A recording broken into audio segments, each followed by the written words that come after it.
Welcome back, everyone, to another late night tool catechism. Today, I was setting up the W1877 Shop Fox planer to work on.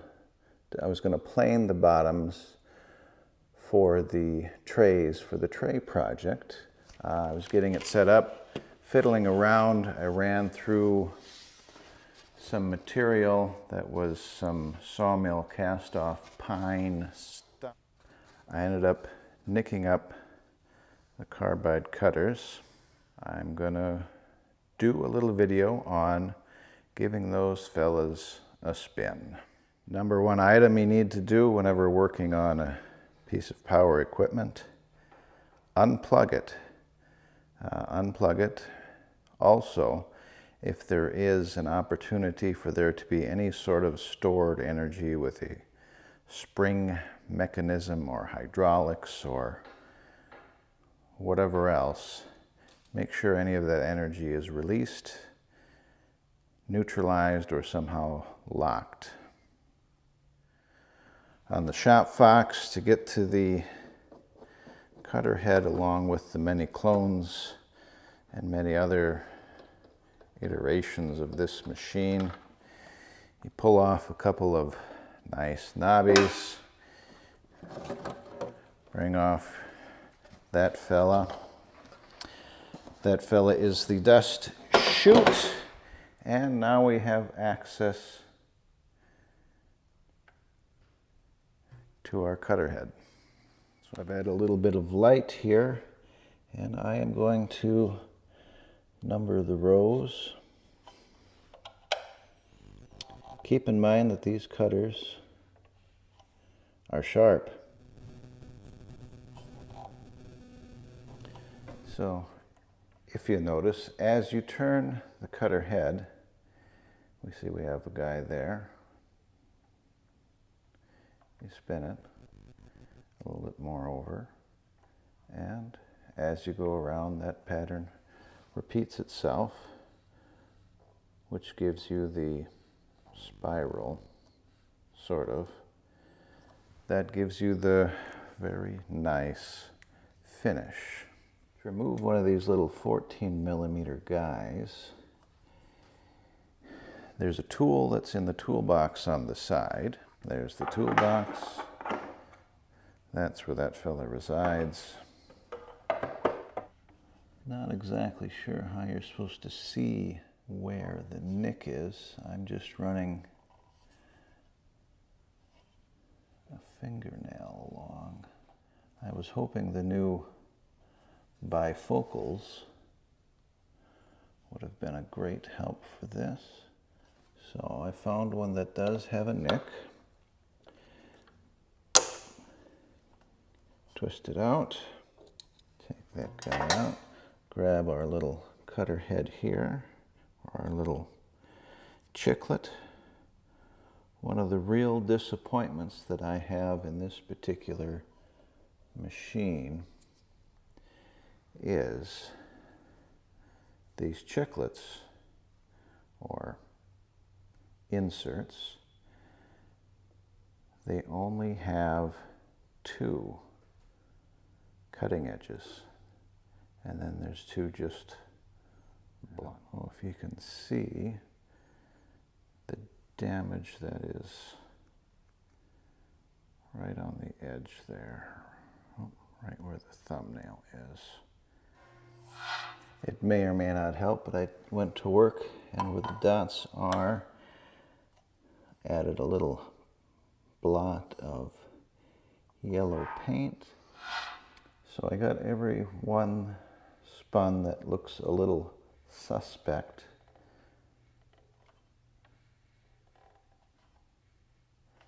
I'm gonna put it back together, and we'll run a test piece and see what we find.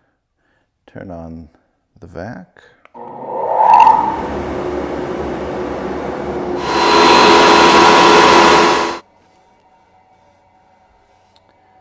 So we've got, still have a bunch of garbage right here. So we'll do some more flipping.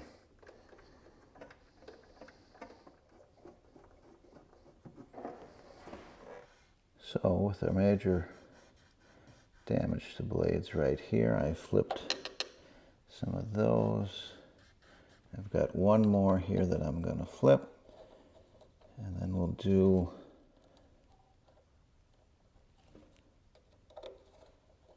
another test. When putting in the dust chute, inside of here there's some little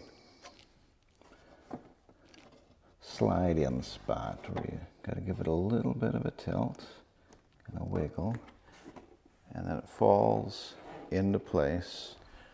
Another test run, dust collector, planer.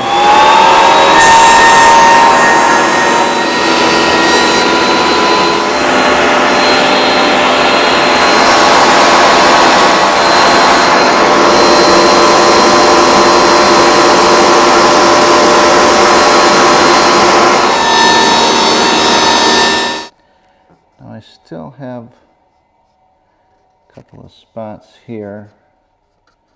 One feels like maybe the cutter is a little off kilter, so we're going to check that out. We've got it unplugged. I've got this line here, like this one isn't quite square with the world, but I'm going to take that fella out.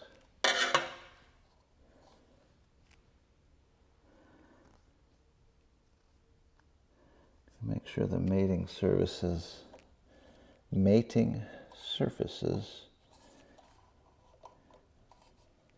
are free of any debris. Blade looks good.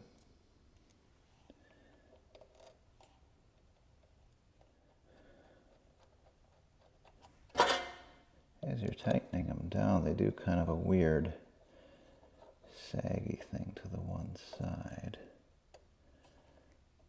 So I'm going to hold it up where I think it should be. I'll give it a nice spin. And to the naked eye, it looks like it's seating up in there properly. I'm going to go to this next one and do the same.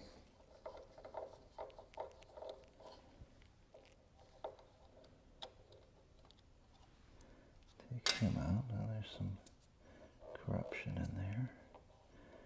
Get that cleaned up.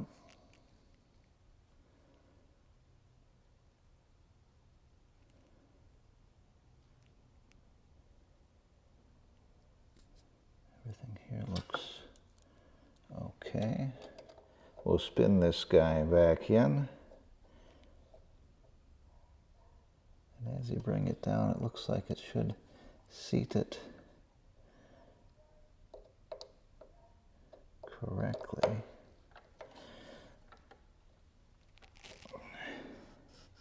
And then I want to make sure I spun that one, because that one isn't feeling quite right. Spun. To me, the blade feels all right. And I'm also going to spin this guy here.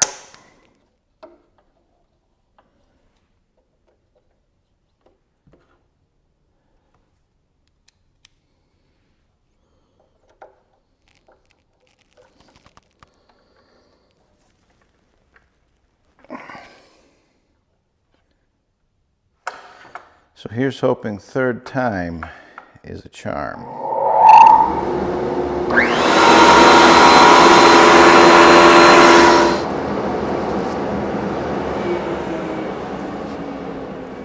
And